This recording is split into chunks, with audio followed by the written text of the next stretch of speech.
Welcome to Iris Cottage. I'm Suzanne Miner of Quirky Sue's Designs, and this is where I get to work and play. Quirky Sue's Designs has three divisions. Quirky Sue's Jewelry is one-of-a-kind jewelry. I use a lot of vintage materials, a wide range of textures and colors and prices, and I do some upcycling as well. The second division is Mind Pliers, which is an interesting way of looking at life. I call some of them motivational tools. We have pens, stickers, graphics, and a variety of other fun things. Iris Cottage Creations is who I'm representing today. Iris Cottage does paper dolls and coloring books. We also have photography. We have various graphics.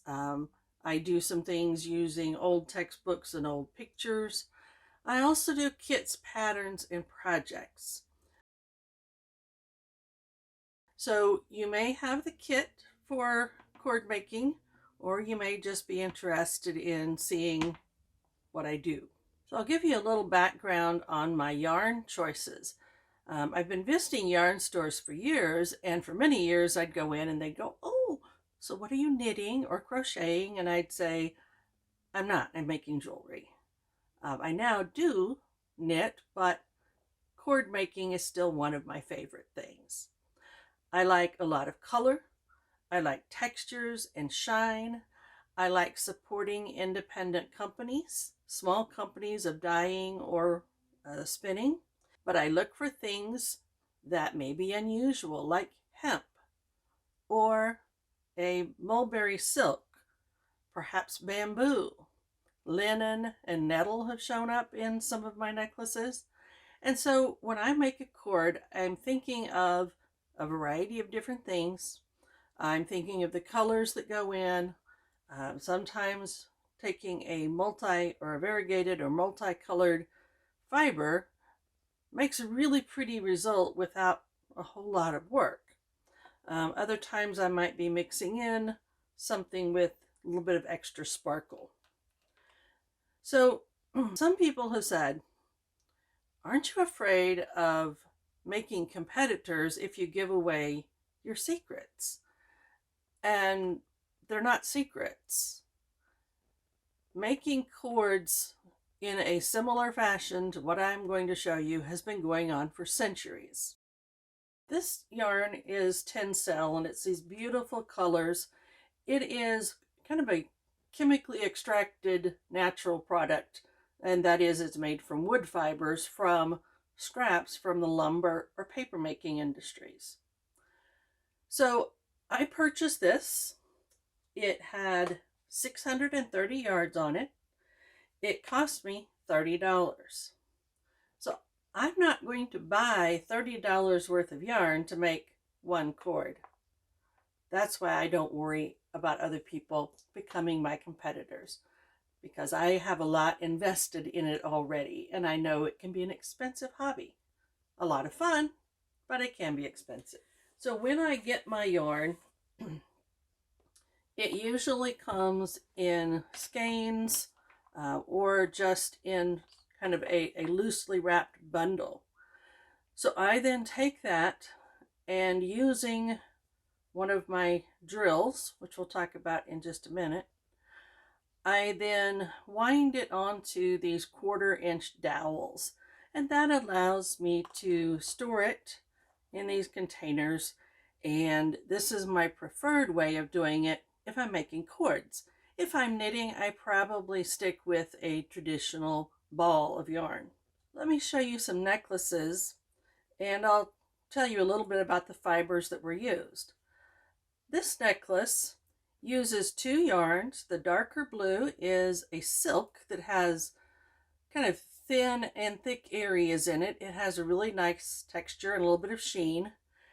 And then the other is this variegated yarn. So by twisting the two together, it makes a little bit deeper color, but it has a lot of interest and variety. This one is linen that was made, the yarn was made in Italy. It has nice texture and a whole bunch of different colors. And so I paired it with a stone that has some different colors in it. On this necklace, I wanted to create texture and kind of a reference to some of the colors that are in the sea urchin spine. And it has hemp, linen, nylon, silk, and viscose. And has some, again, nice variety within there. This one has some of the same fibers, but because of the different colors, the different accent pieces I put with it, it comes out looking very different. So this one has hemp, linen, and nylon, same as over here. But on this one, I added a couple of different shades of cotton. In fact, this cotton is embroidery floss. So you can see, again, the different textures and colors on that. Cords can be made very fat. They can also be made very thin. Like this one has cotton, linen, rayon, and silk. It's actually 2 yarns that I twisted together.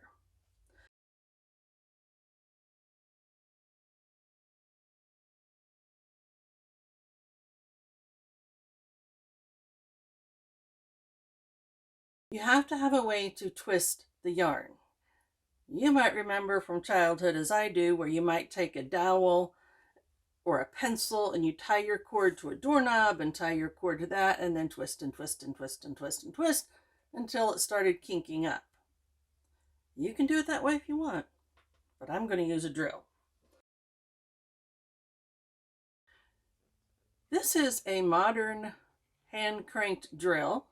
It's made out of plastic, and I used this for several years when I started making cords until I realized I wanted to make a lot more and it would be a whole lot easier to use something with more power. This is nice though for little kids to help them get started. Another hand cranked drill you might find is one that is sold in hobby shops, and you simply need to have something that makes a hook in there. So what I use are ceiling hooks or large cup hooks, or a small cup hook in this one, but I just use that as the bit for my cordless power drill. This is great because you can do a lot of cords without a whole lot of effort. It's also great for winding onto the dowels that I showed you that I use for storing my yarn. So take your pick and decide which noise or lack of noise you want to put up with.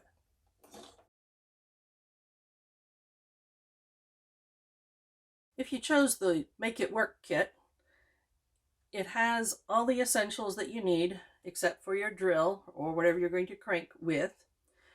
It has the hook that you can put into the drill. I made these that were kind of pretty, a little bit jazzed up, but you don't really have to use jazzed up and pretty. So I put in a basic hook for you. This is what holds your 2 clamps together, and that's the spot that does take a lot of wear, so you might need to replace it. So I've given you 1 replacement. The Make It Work part of the kit has 2 binder clips. The large one is going to go on a table or a shelf or some other thing that you can fasten it to hold in place, and then this is the part that will hold your yarn. It works just fine. You may decide you want to step up to some other kinds of tools, but this is a good way to learn. This kit has 1 set of fibers ready to go for you, measured out and knotted together. This is a blend of bamboo and cotton. It's easier to learn with something that is not real slippery, so that's why you have the bamboo and cotton. And that is the Make It Work kit.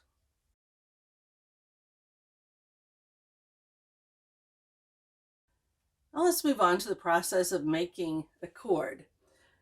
First thing you're going to do is choose your fiber.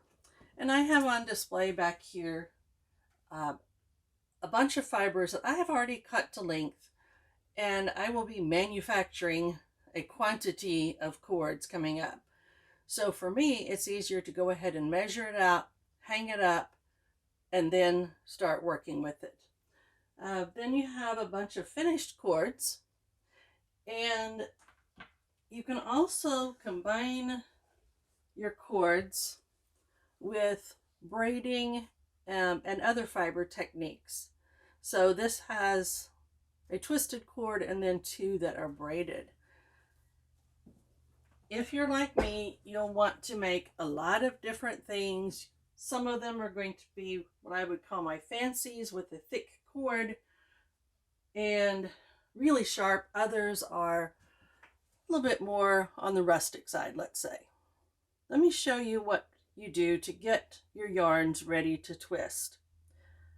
I have a measuring tape here on my workbench, and I usually start my cords with pieces that are about 9 feet long or 3 yards.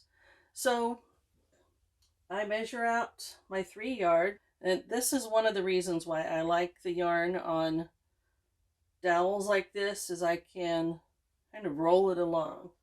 So there's 2, and there's 3, and you'll notice I was not too precise. So I'll clip that off, and then usually I will do 2 or 3 that I then measure like this, which is just matching them up. I don't like to go more than 2 or 3 because they can get badly tangled, and that makes more trouble later. Okay, so I already had a couple of these ready to go.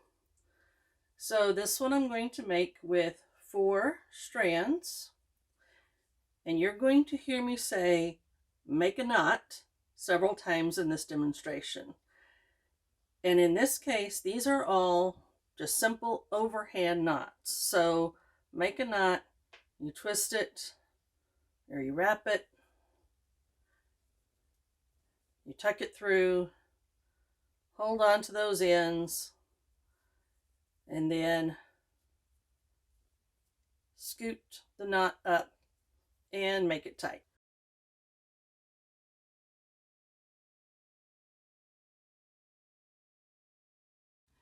In the Make It Work kit, you have the 2 binder clips, 2 different sizes, that you're going to use for holding your yarn as you twirl it around with your drill.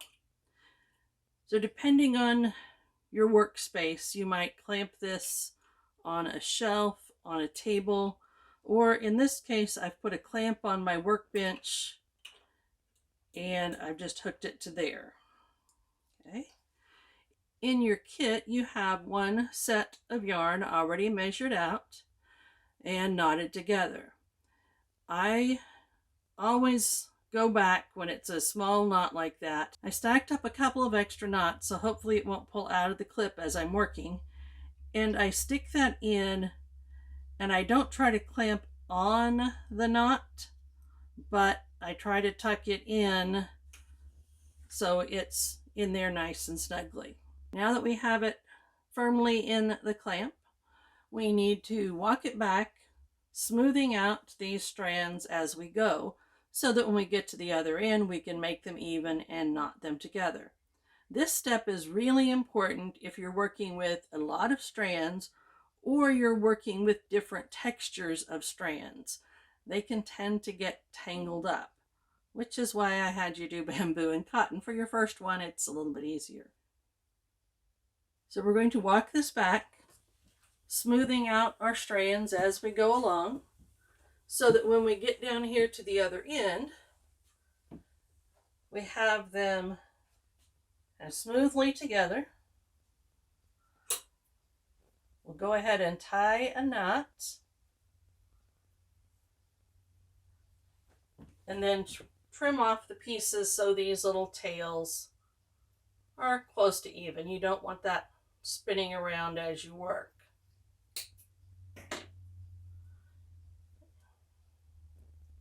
If you have an odd number of strands.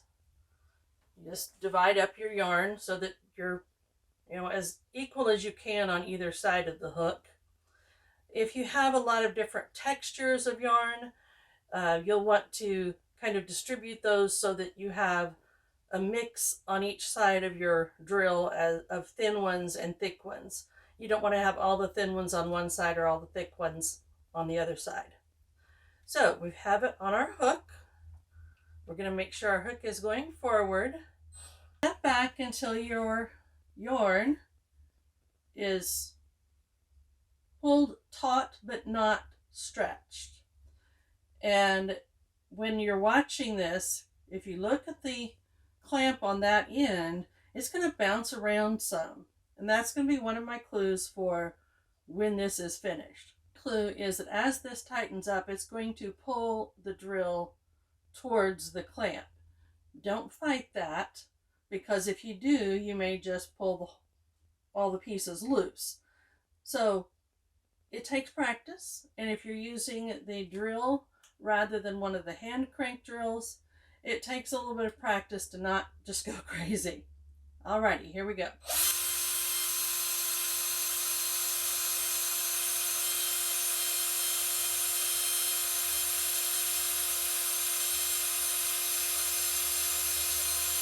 So again, as I'm working, that clamp down there was bouncing around quite a bit, and now it's settling down. You can see the twist of the different colors of the fiber, and I can feel it pulling that direction a little bit. The other thing that I do is to see how tight it is. So I'm going to give this a few more twists.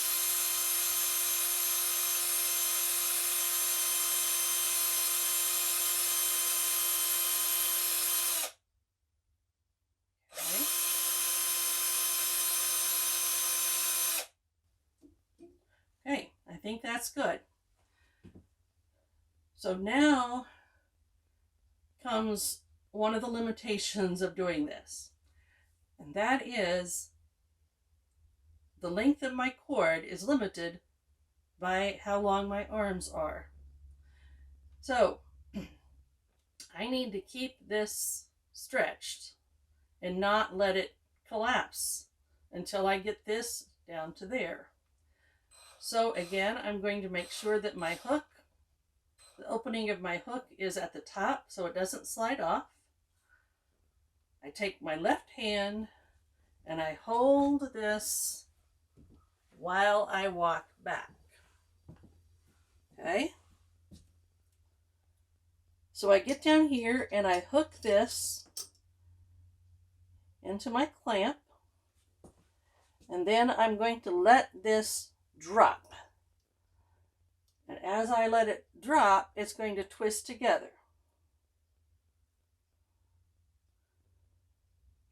And I usually just let it hang there until it stops bouncing around. And I come over, take it off the hook, take it out of the clamp, and now I'm going to knot that together again. And I'm going to go ahead and do one more for right now.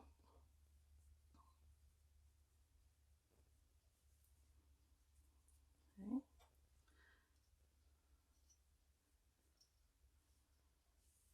And you can see it did not come together really neatly. So here's what I need to do. I need to come to where it's not twisted properly. And I'll just kind of gently spread that out. I don't want to pull on it too much. I don't want it to untwist. I don't want either of these to untwist. So I just kind of walk it back until everything is even down here at this end. And then you can see it's going to want to twist back together, which is exactly what we want. So now I take my drill again. I hook it in here. I put my drill on reverse, or if you're doing a hand one, you're going to crank backwards. Then I step this out again, making sure that I'm twisting the opposite direction now. And what I'm looking for is for the twist to be even and fairly smooth from the clamp to my hook.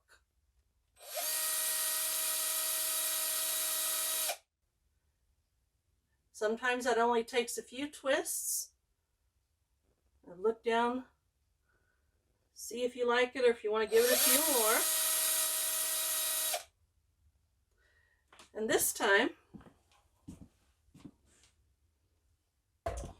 you'll take it out of the clamp and you can see it's not going to twist up. And it looks like it's fairly even up and down the length of the cord. That's what I want. If I am making my cords to be used for a necklace, I usually measure them out to 30 inches long. So I have, more than a foot extra. But I'm not going to waste that. So I'll hold where the 30 inches is. I'll make another overhand knot. And what we're making here is the fastener for our cord necklace. So I'll stack a couple of knots together until I'm happy with kind of how big my button is.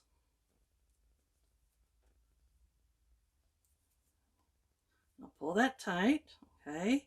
Then I'll come out about 2 fingers worth, and I'm going to tie another knot.